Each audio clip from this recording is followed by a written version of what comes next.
Once upon a time in Catalonia, a baby was found in a chapel.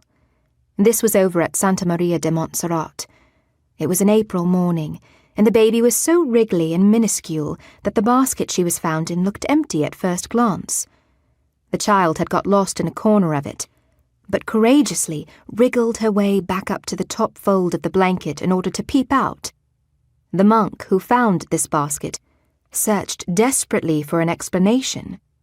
His eyes met the wooden eyes of the Virgin of Montserrat, a mother who has held her child on her lap for centuries, a gilded child that doesn't breathe or grow. In looking upon that great lady, the monk received a measure of her unquestioning love and fell to his knees to pray for further guidance, only to find that he'd knelt on a slip of paper that the baby had dislodged with her wriggling. The note read, 1. You have a black Madonna here, so you will know how to love this child almost as much as I do. Please call her Montserrat. 2. Wait for me. A golden chain was fastened around her neck, and on that chain was a key. As she grew up, the lock of every door and cupboard in the monastery was tested, to no avail.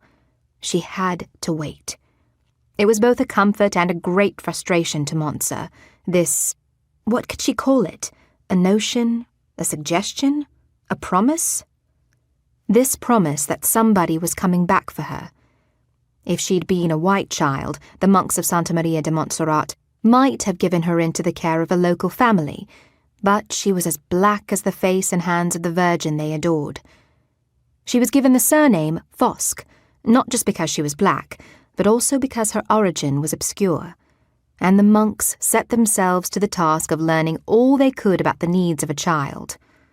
More often than not, they erred on the side of indulgence and held debates on the matter of whether this extreme degree of fondness was a mortal sin or a venial one. At any rate, it was the Benedictine friars who fed and clothed and carried Montse, and went through the horrors of the teething process with her, and rang the chapel bells for hours the day she spoke her first words. Neither as a girl nor as a woman did Montse ever doubt the devotion of her many fathers, and in part, it was the certainty of this devotion that saw her through times at school and times down in the city when people looked at her strangely or said insulting things. The words and looks sometimes made her lower her head for a few steps along the street, but never for long. She was a daughter of the Virgin of Montserrat,